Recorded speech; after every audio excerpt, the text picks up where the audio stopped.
Now on BBC One, a shocking tragedy that proved to be a wake-up call for sleepy Britain, remembering the horror of the Hungerford Massacre.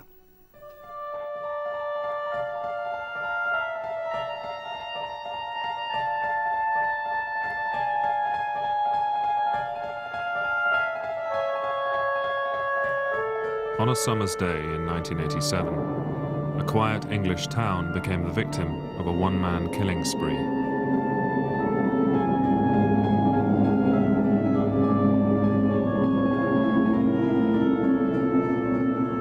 Scenes in this film reconstruct events based on the eyewitness accounts of those involved. Their testimony is real, and the calls to the emergency services were actually made on the day.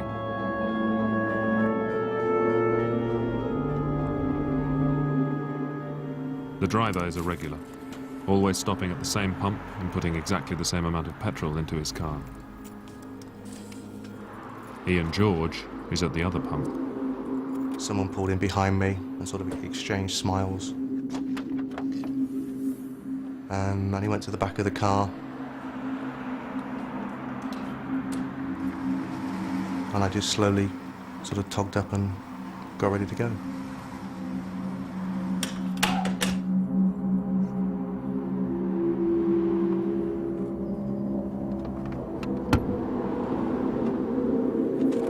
The driver of the Astra is waiting for Ian to leave.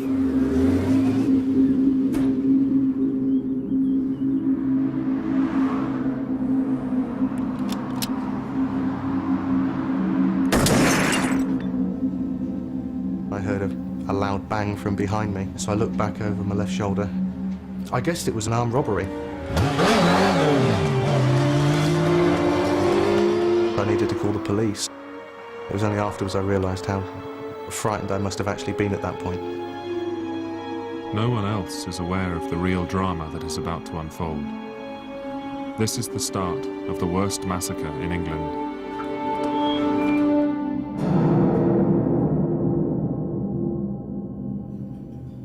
"30 miles away from the petrol station, the police canteen in Newbury is serving lunch. PC Jim Wood and PC Roger Brereton always travel together in their Blues and Twos traffic car. Today would be different.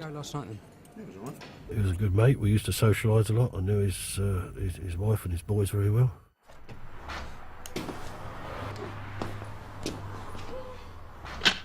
The gunman doesn't realise that the magazine of his rifle has fallen off. There is only one bullet in the chamber, and he's fired it.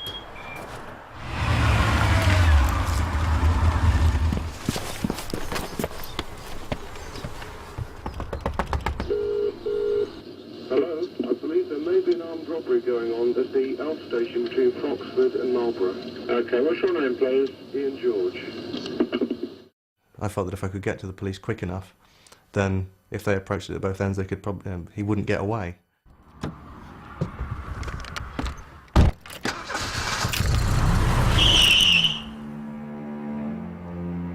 But Ian George's call comes too late. The gunman has left the petrol station and is now driving towards Hungerford. The call is relayed to Newbury Police Station. Jim, got a call there, okay? What we got? Got armed robbery at the Foxfield, at the old petrol station. Hang on.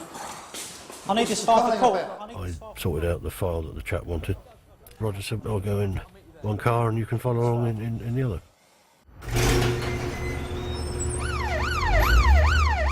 Roger Brereton and Jim Wood are told to find and intercept the silver Astra. What they don't know is that this is much more serious than an armed robbery.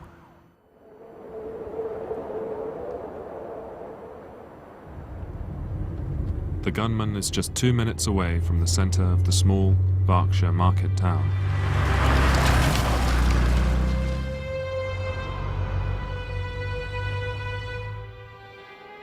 In the residential area of Southview, it's quiet. Julie Jackson has finished work for the day. I got to the corner here and I met one person that I knew. We stood and had to chatter, and with that, Michael Ryan came up round the corner.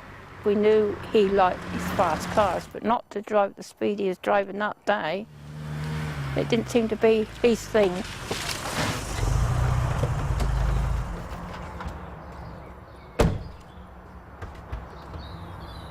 Julie Jackson knows the driver well. It's Michael Ryan, who lives with his widowed mother, Dorothy, at number 4.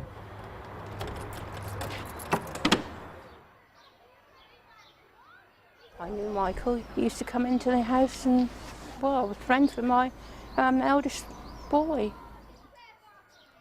He was bullied, and instead of facing up to the bullying, he would back off. And so, therefore, he really did become a bit of a recluse like that. He didn't associate with too many children at all. If you look at the people who've been involved in similar kind of tragedies, then they do seem to have some characteristics in common with Michael. They tend to be loners, they tend to be underachievers, they tend to be people who develop an interest in fantasy because it seems an easier way of trying to establish a position for yourself. Michael Ryan's passion in life is guns, and he belongs to 2 gun clubs. All his weapons are licensed and legal. He's never been in trouble with the police.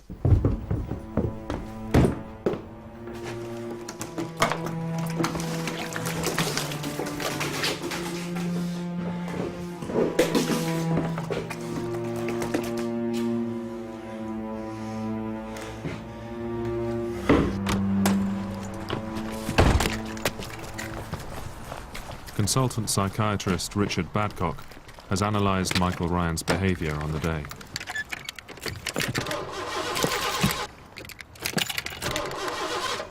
People have wondered if the car had started, whether events would have taken a different course.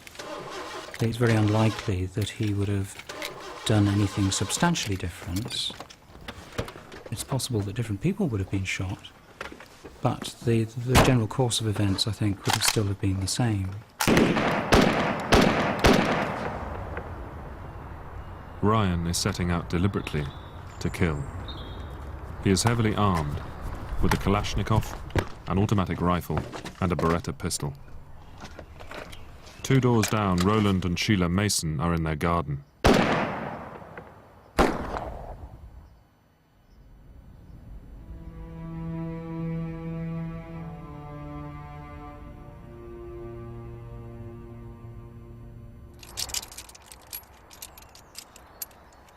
Julie Jackson hears the shots that kill her neighbours, but thinks Michael is only playing around with an air rifle. I got up by the house of Michael Ryan's, stared at me actually, as he got out of the car. Can't describe the look he had on his face. A look of madness. Ryan is stalking Julie Jackson, but instead of shooting her dead, he fires at the ground.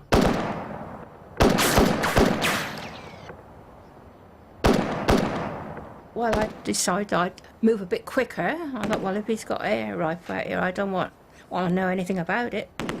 I turned quite quick and went in round the side of the house and into the house.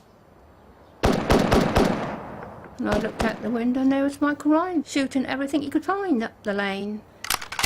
I thought he was intending to kill most of his neighbours.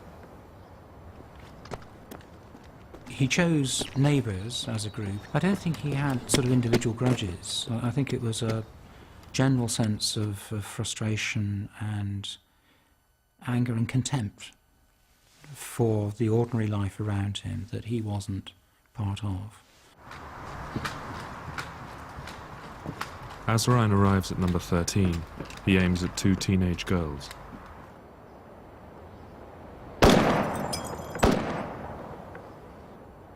Only one of them escapes. Hello, could I have an ambulance, please? I can't tell you what the problem is, but there's an awful lot of blood.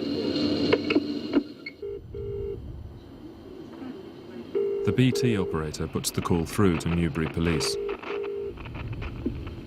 Because the system's so old, there are only 2 999 lines into the police switchboard. Today, it's going to be pushed beyond its limit.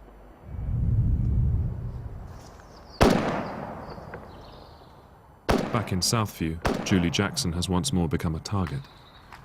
This time, Michael Ryan intends to kill her. And he must have seen a shadow of me moving in the house. The glass was going out of my window, shattering, and holes in the wall and in the ceiling. Burning pain. Yeah, obviously I knew that I'd been shot in the back. I mean, it was the lower part of the back I was shot in.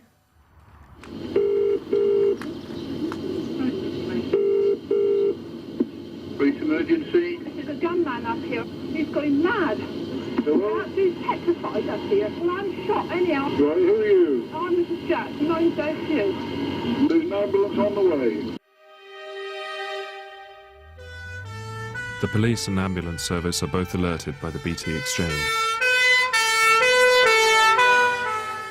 As it was school holidays, we thought it may have been something to do with children playing with a gun, with an air rifle or something like that. All that we thought we were responding to was an isolated, simple shooting incident, nothing more than that. Adrian Coggins and Derek Whiting don't know there's a gunman with a lethal weapon on the loose. They are now heading directly into the danger zone.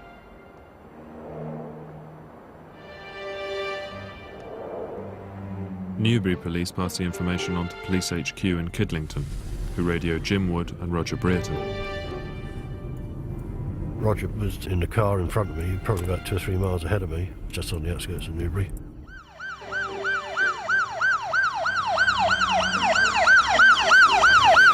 And a call come up saying that there's a bloke been seen walking down Southview in Hungerford with what was reported to be a rifle, and could possibly be connected with the incident at Froxfield service station. Even though both reports mention a weapon, they still think this could be an everyday incident. Because of the amount of shooting that is done around here with the pheasant shoots, vermin shoots, etc., it didn't really strike us odd that someone would have reported seeing someone walking in a road in Hungerford with a gun. I mean, I rightly or wrongly assumed that it was a shotgun. In fact, the gunman is carrying deadly assault weapons, whose bullets can penetrate a brick wall from half a mile. In 1987, 8,000 semi-automatic weapons are legally owned in Britain. Asked to talk direct to Roger in his car. You know your area, and so you know your best plan of attack. And on this occasion, it was obvious that we needed to contain both ends of the road. The officers know that Southview is a cul-de-sac, with a path at one end leading onto Hungerford Common. Jim Wood agrees to cut across the common. Roger Brereton approaches Southview from the main road. I was bleeding badly. I managed to crawl to the telephone, which was in the same room that I happened to be in. This time, Julie Jackson manages to call her husband, Ivor. While she is on the phone, Ryan runs back along the path to the common. As Ken Clements walks down the path, he's warned by his neighbour, Ray Morley, that someone is shooting. But he thinks there must be an innocent explanation. Police emergency. There's somebody firing a gun up the road. Yeah. And I've seen women run down the road screaming. In Hungerford, well, over the common towards the call. Northview High, I'm picking the call, and he shot some guy over there. Police emergency. We have a shooting, yeah, over Hungerford Common, and a Mr. KG Clements, I think, has been shot.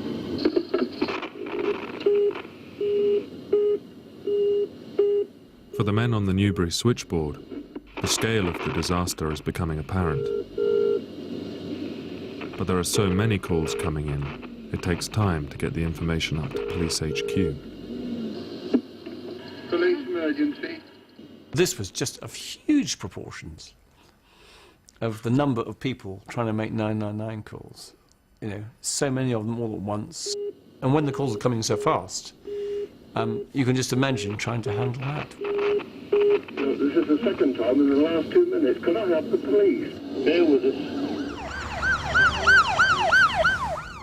As Roger Brereton drives towards Southview, Michael Ryan heads back from the common.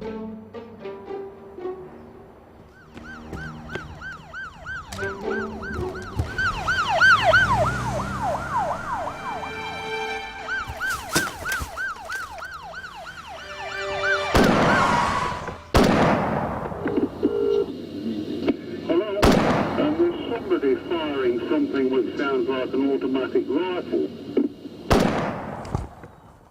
PC Brereton's radio picks up a warning from headquarters. It comes too late. But he does manage to call for help. As I started driving up this bit, that's when I heard Roger call up a couple of times and say that he'd actually been shot. So I called up to the control room and said, can you call him and confirm? And they tried calling him several times and there was no response. We couldn't make contact with him. So I was very, very anxious. And that's when I first heard the gunshots. Just flashed through my mind momentarily. It just sounded like what you used to hear on the news at Beirut when they was discharging the weapons.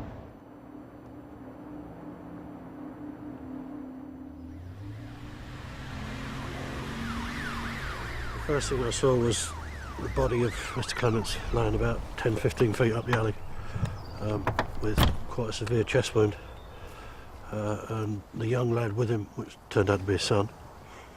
And then as I looked further down the footpath there, I could see Roger's car parked further down on the road in Southview. And as I watched, I could see the guy there with his camouflage suit on, and he got a handgun and he was firing, walking around the patrol car, firing into it. Ryan systematically empties both the Kalashnikov and his Beretta pistol into the police car. He fires a total of 23 bullets. Don't know how to describe it really, just disbelief. I suppose a little bit of terror. You know, I don't think, in all honesty, since that day, a day goes past when sometime or the other you don't think about it. Reflect on it and think, could I have done something different? And I lost a good friend here. Very good friend. That was the day, wasn't it? That was circumstances of the day.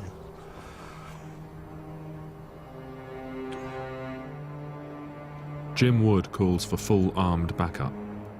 It's routed to police headquarters in Kidlington, 40 miles away. We've now got a report of at least one person shot dead, maybe more. I think it may be at that point that he mentions something about a police officer. We don't really know, but and I'm thinking, oh dear, this is serious stuff. Assistant Chief Constable Charles Pollard takes command of the incident. He needs to get to the scene as soon as possible.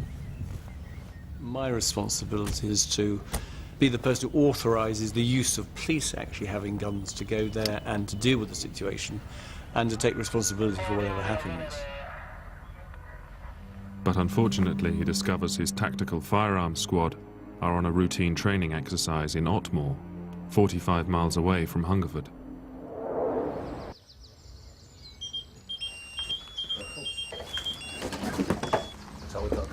We're on, boys. That's it, guys, we're on. Yeah. Hungerford is one of the most remote towns in the Thames Valley police area. Today, the tactical firearms team are at least an hour away.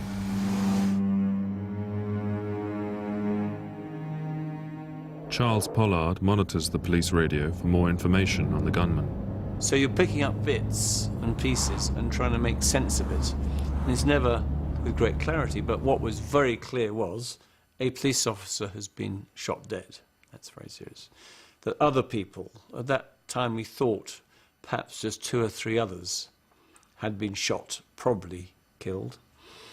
That we don't know who's done this, but it's someone with a rifle and maybe other guns. That person is on the loose, but we've got no firearms people to respond to them anyway. So it's a very, very frightening scenario to be going into. Unknown to Charles Pollard, there is armed help closer at hand. Police weapons instructor Ernest Holloway was also listening in on the police radio when he heard Roger Brereton's call for help. And then I heard, Roger, 10-9, 10-9, I've been shot. They were his exact words. I mean, if it had been a complete stranger, it wouldn't have hit so hard. But Roger, say, being a neighbour and a friend, yes, it was a shock. And my immediate reaction then was, get down there. Ryan started walking down the alley towards us, and he stopped, and we sort of made eye contact. To see him walking down there now, yeah. PC Jim Wood now becomes a target himself. And he lifted up his Kalashnikov to the waist and just fired it towards us. He's incredibly lucky. Ryan's Kalashnikov is lethal at 300 yards. Just like bees buzzing past you, either side of you. Then it sort of hit home. Christ, this bloke's firing at me. Time to go time. So we got in the car. Despite the risk, Jim Wood drives across the common to warn some families who are picnicking that their lives are in danger. And I could see in me wing mirror as I went across the common, Ryan going right up the hedge line into that corner. I was sort of keeping an eye back the other way to see where Ryan was, and whether he was holed up in the hedge or gone through, I don't know. I decided that we needed to set up a roadblock to stop any other vehicles coming onto the common. But Ryan is not taking cover in the hedge. After firing at the police car, he moves off. The chance to contain the gunman slips away.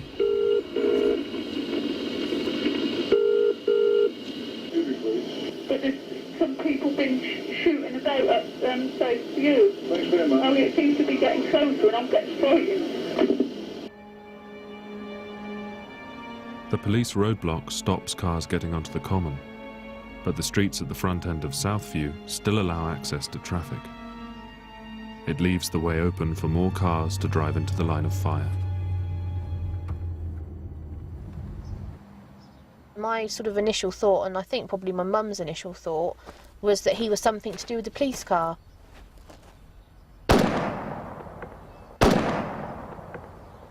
The bullets came through the bonnet of the car and into me there in my thigh. He then moved over to that side of the vehicle towards my mum.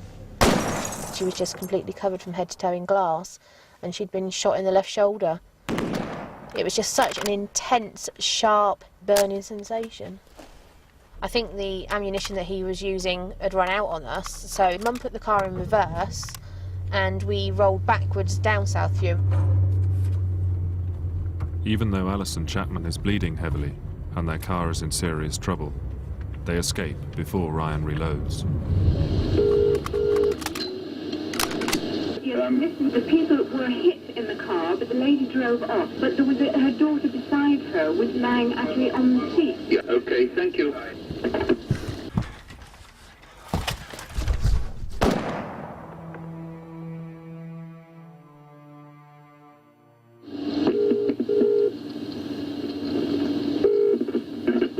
Hello? Ambulance. It seems my husband's been shot. There's been some bangs round here. My husband's in the garden, been shot.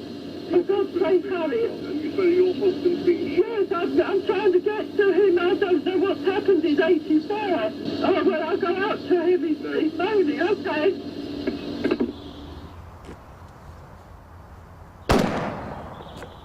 The 999 call-out has also gone to a local ambulance crew. As they reverse into Southview, Ryan is waiting. Ambulance control. Hello, it's Treble 1. Sorry, I've been shot. Where are you at the moment? We're on scene at Southview. All right, Hazel, we're getting somebody down. For God's sake, all I'm worried about is don't let 211 anywhere near the scene. 211 is the ambulance from Newbury. We were told that we were second crew. My colleagues were already there on scene in Southview. They looked like there was a house on fire or something was on fire. It seemed more serious than what it was from the initial call we were getting. Obviously, we didn't have mobile phones at that stage or anything else. We had to rely on the radios in the ambulances. But the nearer we got to Hungerford, the worse radio reception became. Because of the telephone congestion, the warning from their colleagues isn't passed on.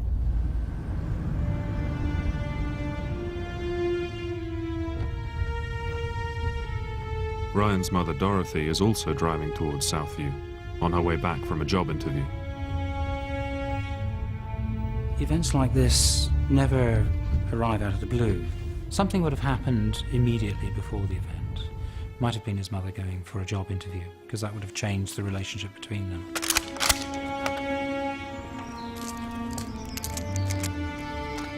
Julie Jackson's husband, Ivor, is minutes away. We got to the corner and I said, "Stop here." I said, "I'll walk up." He said, "No, we'll drive straight up there."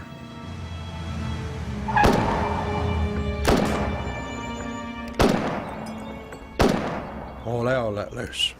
Bullets was coming in from the left-hand side of the car, which I was in. That's why I said I'm lucky to be alive. And I must have had a ricochet off of something to come back into my ear, because I was coming in that way, and they went in that right ear. It's frightening. You just sit there and shake, don't you? You try to curl down as best as you can and get out of it, but you couldn't. That was it. As Dorothy Ryan reaches the bottom of her road, her neighbour, Mr. Noon, flags her down. Stop, Dorothy, stop! Hold on, wait! But she accelerates past him. Her son is expecting her. She doted on Michael, and I think she tried to give him everything that he wanted. But the fantasies that Michael developed, things like Michael being engaged, or the story that there was a rich colonel who had taken a personal interest in Michael, he probably cast them so as to make his mother feel better about him. And of course, once you embark on that, it gets quite difficult to get out of. And not necessarily a tragedy is waiting, but something is waiting. You know, some sort of crisis is going to develop.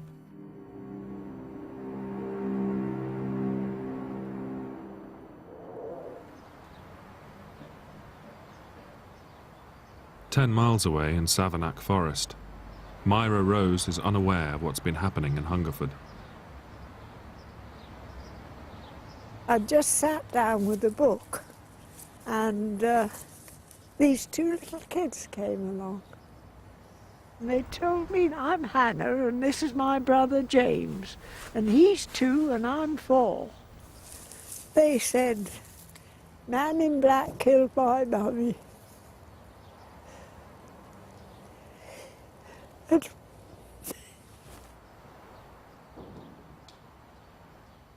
And we're going home.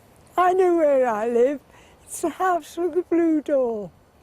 Now, you know, what do you do when the kid says that to you? There's one thing I know. I knew I wasn't going to let them go, and I had one in each hand. It seemed such a horrendous story. It didn't seem true. And I thought that they were playing hide and seek with their mother. That's what I thought. I took them back to a party who were picnicking, and we stayed there until the policewomen came along. Police from the Wiltshire force find an abandoned car. The children's mother is discovered 30 yards away. She's been fatally shot. Now there are 2 manhunts underway by Thames Valley and Wiltshire police. They have no idea they are pursuing the same suspect. When Michael Ryan stopped at the petrol station, he was on his way back from Savernake Forest. The choice of a young lady who was enjoying family life, I think that was deliberate. He was trying to get back at life for robbing him of the chance of having a similar relationship himself. The Assistant Chief Constable is still half an hour away from Hungerford. Headquarters pass on some disturbing information. Because his guns were legal, ironically, we can find out what he's got. Now, in one sense, to know what he got was frightening. I mean, I didn't actually know myself, I think, that the implications of our firearms legislation at the time was such that someone could have such a lethal weapon as a Kalashnikov. So it's nice to know, but wow, frightening.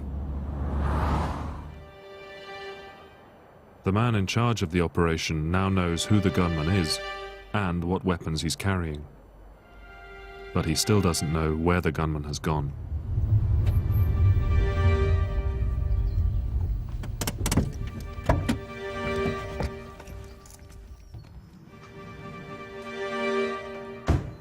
I was still conscious at the time, and then Mrs. Ryan came walking up the road, and she said, "Oh, not you as well, Ivor," because she couldn't do a lot for me, and then went on the road and... Michael! Michael, stop it!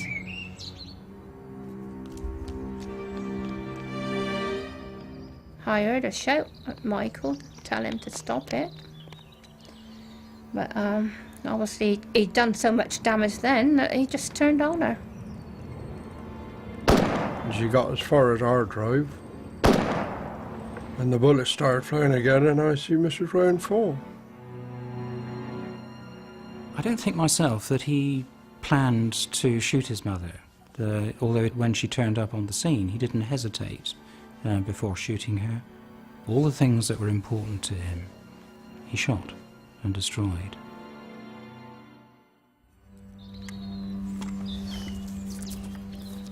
Killing his mother slows the pace of the shootings.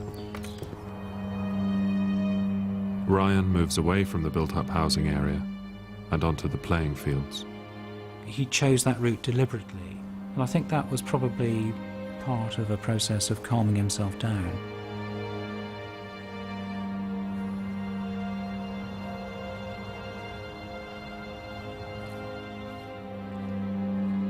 The tactical firearms team is still more than 35 miles away, and Ryan is now moving towards the playground and open-air swimming pool. It's the summer holidays, and about 20 children are playing outside. Dean Lavisher is one of them.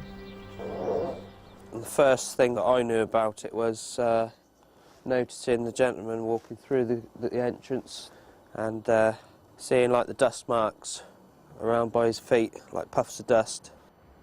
Of course, the first thing I thought was some kids were throwing bangers. All of a sudden he went down on his side. The pathway just filled up instantly with blood. And we, subconsciously, something's not right. I suppose we sort of stayed. We felt reasonably safe up this slide because it had bars around the top of it, so we felt safe up there. The first we knew of Ryan was when we sort of saw his feet appear beneath the branches. So we got a slow view of him, that with feet, legs, with the rifles in both arms. He had a very blank look about him, as though he'd done that sort of thing every day. So I got halfway down the slide and just leapt over the side, landed on one foot, and that was it. It was like a stampede then. It was like everyone bolting for my house, except I was the slowest. I was at the back. I saw Ryan just shooting at point-blank range, and that was just a glance to my left as I was going past very quickly. Cameron? Yes, can you come out to have a sprinkle? What's the problem? It's an emergency, so it's just been shot. Yeah, who are you, please? Dean Lavisher. What's your phone number, lovey? No. Yeah. They put the phone down, I'm afraid. Ken Hall lives in the house next to the swimming pool. I could see Ryan walking down with a gun on his shoulder. I didn't say anything to him because, I guess I was possibly scared. Ken can also see the local taxi driver, Marcus Barnard, on his way to pick up a fare. As he came down in his taxi, I looked at Ryan, and Ryan up with his gun. and put 5 or 6 shots into Marcus's car.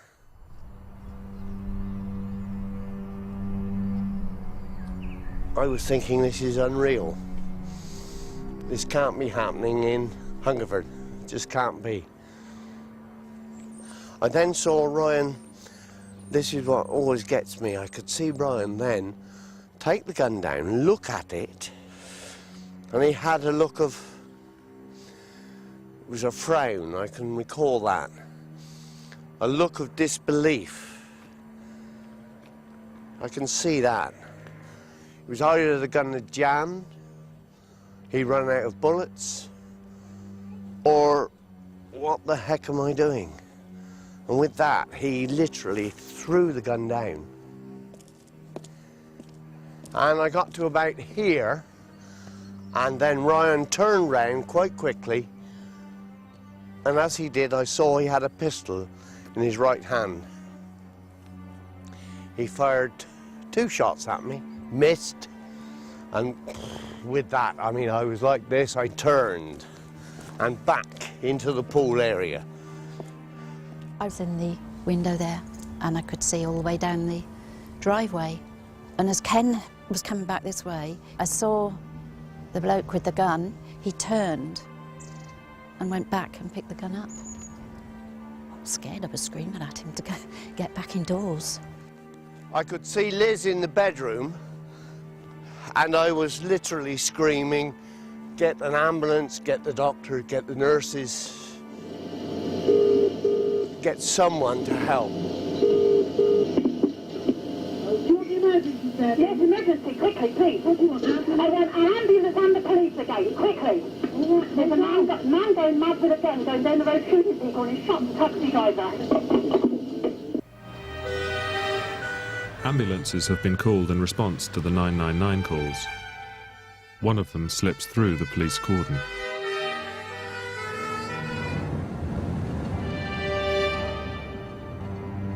As we turned the corner, we could see a police car about 50 metres in front of us with all of its windows shot out.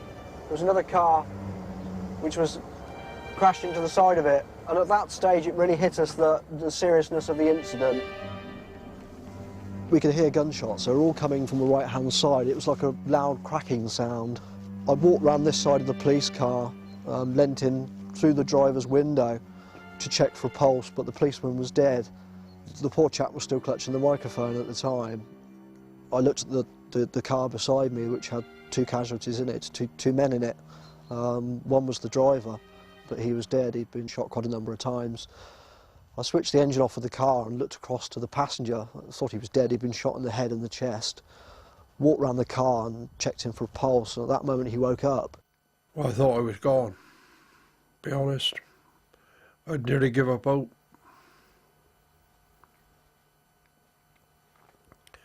Well, I had give up hope, I think. He thought I was dead, but I wasn't. He saved my life, and I thank him for that.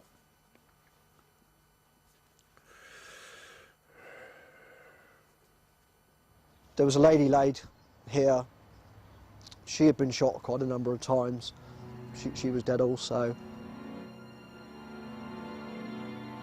It was Dorothy Ryan. There were 2 more people that had been shot in one of the houses in front of us. One was a young girl, the other was a woman. The girl had been shot in the legs. The woman had been shot in the back. The sight I see actually as I was going out to the ambulance was horrific. It was just like a war zone. I mean, the quiet place where we were living, you don't expect to see bodies around that we see that day. The only person who can stop the gunman now is another armed man.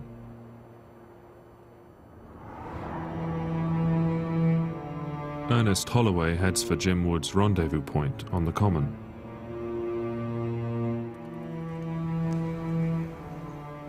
I heard 5 shots, very fast shot, bang, bang, bang, bang, bang.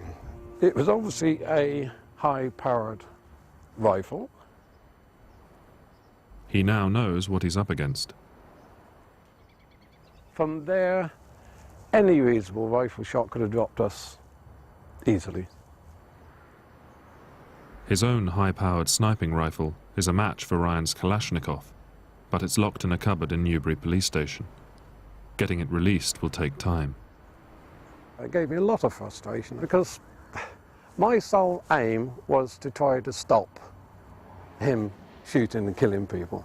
And I just didn't have the wherewithal to do it. 9 people are dead, including Ernest's friend and colleague, Roger Brereton. But Ernest Holloway is trapped on the common. All he can do is wait for the helicopter to help him pinpoint the gunman. Unfortunately, the helicopter is in for repairs. While he waits, the gunman is stalking the maze of streets on the other side of the common. One family has avoided the police cordon at the bottom end of the high street.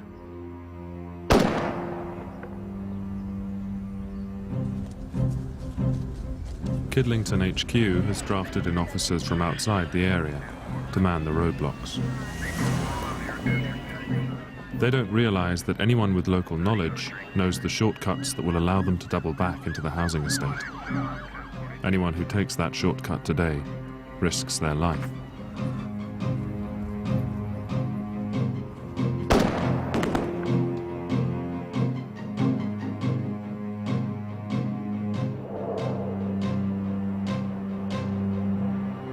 At the far end of Hungerford High Street, Carl Harries is shopping. I was on leave from the army, and my car needed some work doing it. I was walking to get the parts from the car shop. It was just an ordinary day. There was nothing different about it at all.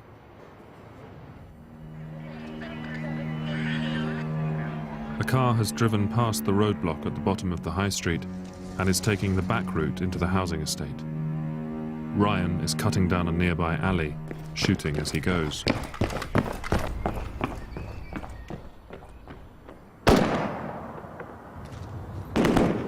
Most people in the high street mistake the bursts of gunfire for fireworks, but Carl Harries knows better. Trained in weapons by the army, he recognises an automatic rifle. As I got closer, I could quite clearly see that he had a pistol in his hand and he had a gun over his shoulder. He turned around and he pointed the gun up towards the 2 houses here. And at this stage then, I thought, you know, there's something obviously wrong. I remember backing into the hedge and just sort of staying there. Everything went completely silent. Okay, there was no noise, there was nothing. And I don't know how long that was for. It seemed ages, and my heart was going like mad and everything. Sandra Hill is now driving straight towards Ryan. There's somebody just down the road with a gun shooting at the junction of Priory Road and Salisbury Road. Charles Pollard finally arrives in Hungerford. Well, I'm just remembering the ball of ice in my stomach as we're arriving in this small town with what we knew at the time. We went straight to Hungerford Police Station to find that, first of all, it was all being renovated.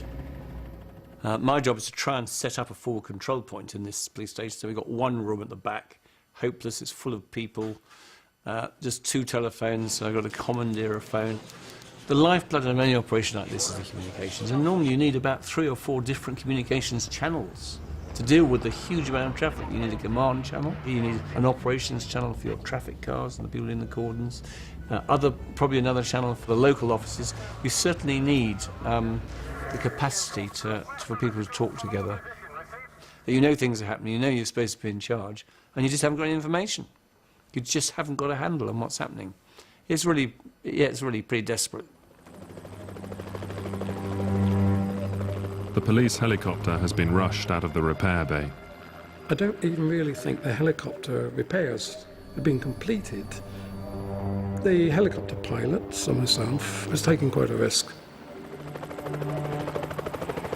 The idea was that if we spotted Ryan, they could put me down at a safe spot and direct me to where he might be so that I could go and try and deal with it. That was the plan.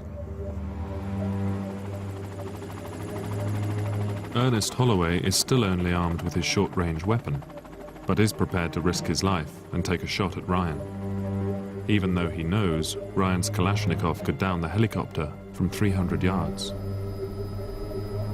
Just when he's desperate for an accurate sighting on Ryan's position, the communications confusion reaches a critical point. You know, we were going from one side of Hungerford to the other. So many different reports. If somebody was saying he's outside my door now, by the time they got through on the 999 system, and that got through to headquarters, and that got through then on the radio to us, completely out of date. So basically we didn't have a clue where he was.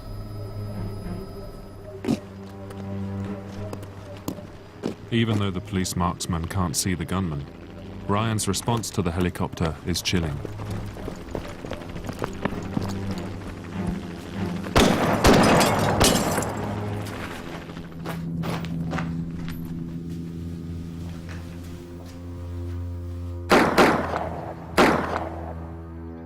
Further down Priory Road, Carl Harries finds Sandra Hill. We carried her across later on the grass. It's obvious from her injuries that she wasn't going to make it. There's a house just over here, and I remember two old people coming out, and the lady gave me a small plastic-type car first aid kit. You know, I remember thinking to myself, well, you know, this is no good here, but thanks ever so much. The lorry came flying down the road like mad and pulled up. And I said, "What's going on?" And he said, "You know, it's all hell when let loose up there. Someone's shooting." I decided to go up there and have a look, you know, and if I could help, I could help. But Carl Harries has no idea what is ahead of him. Ernest Holloway's sniping rifle has arrived. He now has a weapon to match Michael Ryan's. My shooting ability against him, I would have backed myself 100 times out of 100. This might sound boasting, but I have never found anybody that could outshoot me. But he still has no location for the gunman. All he can do is comb the area. I'm wanting to see Ryan so we could put an end to it all. If he fired at us when we're in the helicopter, at least then, by law, I was entitled to fire back. While the marksman carries on searching, the wounded are desperate for medical attention. We've got 2 people shot here. Yeah, and one is very, very seriously ill. We can't get any ambulance anywhere near any of the casualties. He is still firing indiscriminately. Carl Harries is still trying to save lives. He's told there may be casualties inside one of the houses. And as I came across to the house, okay, the door at the time was a white frame door with complete glass in the middle. And I could see the whole of the glass had been shot away. And then I could hear somebody saying, you know, "Help, help." Not really loud, just nice and quiet. And I was saying, "Hello, hello," and trying to work out where they were. If he's in there and I walk in there, I'm doomed to failure, basically. And it was unbelievable. It was something I'd never seen in my life. There was blood absolutely everywhere. There was this lady, and her husband was basically laying across her. It was obvious to me that he was trying to protect his wife. I was starting to patch her up, and she was just going on about her husband. And I said, "No, he's fine, he's fine." And she was like, "Jack, Jack." And in the end, I was just honest with her and said, "Look, he's gone. There's nothing you can do about him. This worry about you." Yes, hello. We've got a male and a female badly shot up. Okay, both of them. And your name, sir? Mr. C. Harries. Keep pressure on the wound if you can. There's loads of bleeding. There's too many of them, mate. I went outside, and I remember saying, "Who's next?" You know, and it seemed to be like that. Who's next? Get the police up there on Cold Harbour Road immediately. This chap with the gun is coming up Priory Road. 9 separate reports of Ryan's location have been passed on to Charles Pollard. Police emergency. There's a madman in Tarrantville with a gun. All the sightings conflict. It could be 20, 30 minutes before they've got through. What they're reporting may have also got distorted over time. They're frightened, so the report is often quite jumbled. What you end up with is just a a myriad of bits of information. Hello? We had seen him go across the end of the Hungerford Road towards Jonagaunt School. Jonagaunt? How long ago was that, please? 4 minutes, 5 minutes. 4 or 5 minutes ago.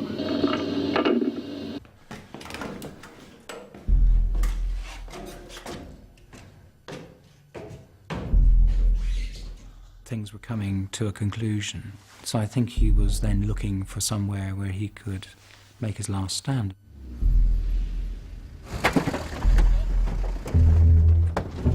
At 2:15, the tactical firearms team arrive in Hungerford.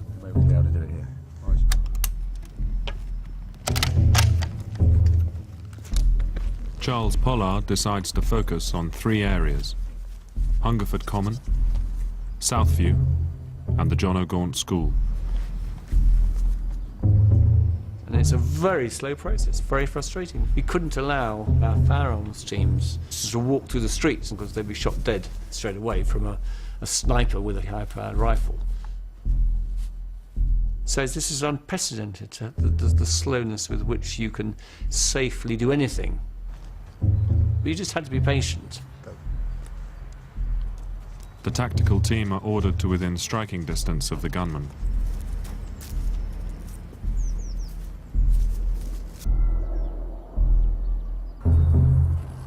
Ken and Liz Hall watch as a group of armed police make their way towards their house. We really did think that we were in danger. I remember the thing that went through my mind was the Iranian embassy siege, you know, when they jumped over the walls and that. It was that sort of thing. Terrible. If you're going to approach him, you've got to be incredibly careful how you do that. You just don't walk in. I mean, imagine the worst-case scenario where we'd sent our firearms team and we'd lost half of them all shot dead. We then haven't even got a response team to deal with the situation. As Ernest Holloway flies over the Jonagaunt School, he realizes he's being shot at. The shots are also heard by the men on the ground. Can you confirm this location, Alan? Jonagaunt School. We believe it's Jonagaunt School they came from. Sorry, we're right across the outside of the field. We only heard the shots. Proceed.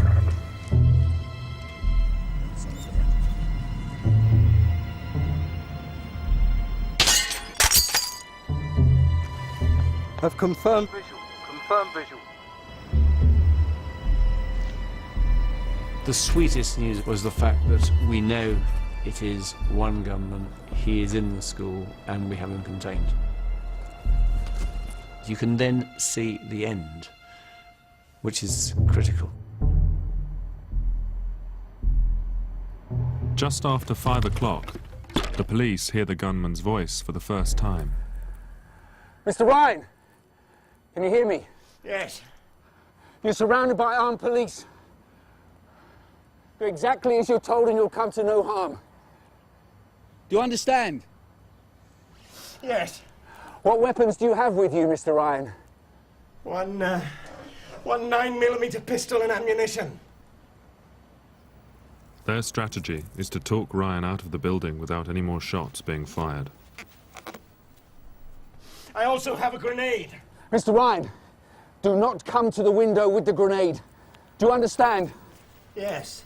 Mr. Ryan, I want you to leave all your weapons in that room. Do you understand? My pistol's tied to my wrist with a lanyard. I have 1 round of ammunition. And what comes through is a sense of being lost, a sense of confusion, a sense of wondering himself what it was all about. I must know about my mother. I will try to find out about your mother. Just bear with me. She's dead, isn't she? That's why you won't tell me. I think I counted 10 references to asking about his mother in tones of urgency, you know, demanding to know how she was. And yet clearly he knew she was dead. I didn't mean to kill her. It was a mistake. I don't think he was clear in his own mind why it was so important to him to make sure that she was dead once he'd shot her.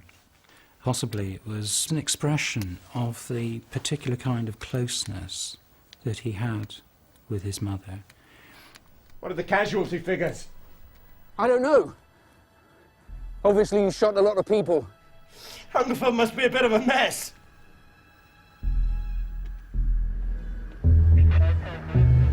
Ryan's attack has left Hungerford in a state of devastation.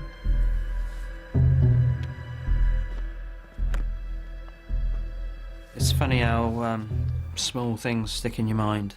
I remember seeing a police officer with a tin of red paint painting circles around the shells.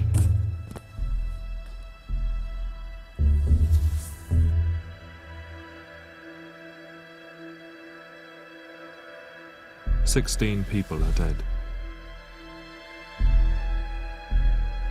15 others are seriously wounded.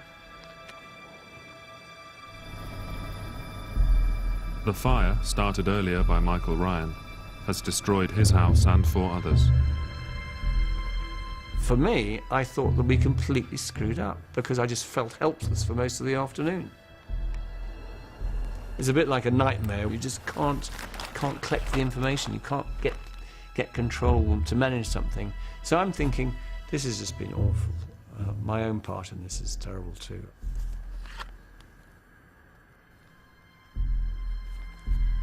It's when I arrived the next day and they told me what had happened because of the complete communications problems, and that I thought, actually we did okay.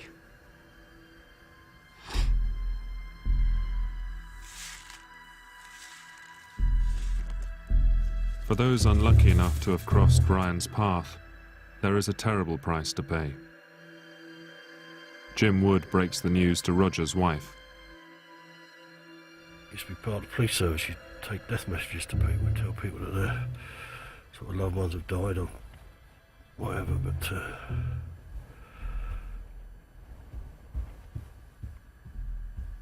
that was just bloody awful.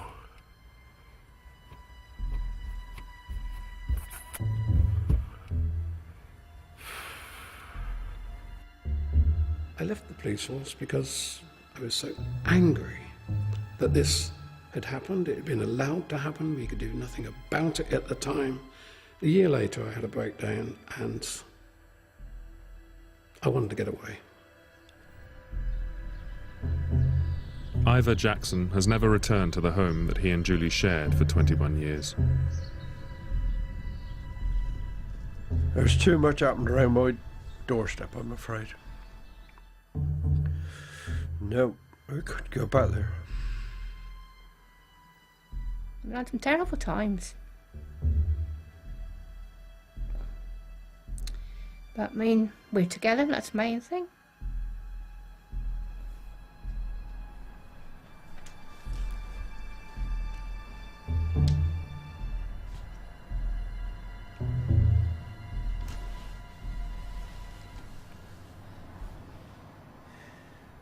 What time is it?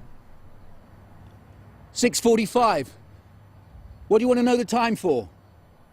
I want to think about it.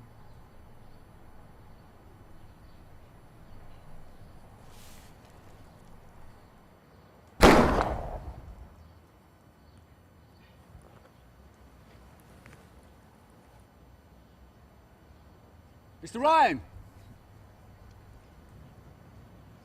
Can you hear me? I think Britain grew up as a result of Hungerford in some ways. The realisation this could happen in a market town, in fun-loving England where we don't have guns, where the police aren't armed. That changed policing and in one sense it changed society forever.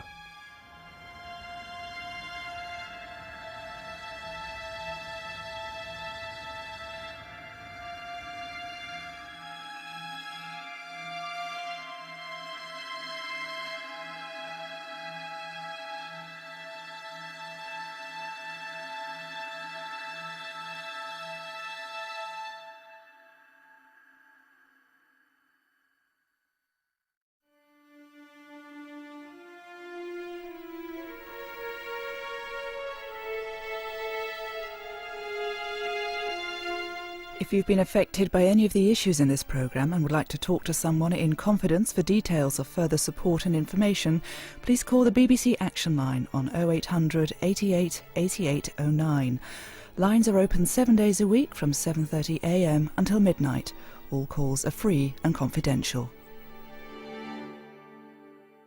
She just hit me with her fist and just punched me across my face on my cheek. Someone to watch over me. After the news.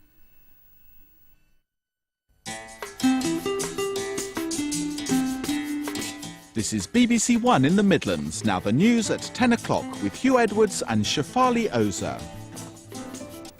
Hopes of a landmark deal between Northern Ireland's political leaders are fading tonight. The sticking point yet again is weapons decommissioning, as the IRA lets it be known it's not prepared to be humiliated. The IRA will not, as I've said before, submit to a process of humiliation.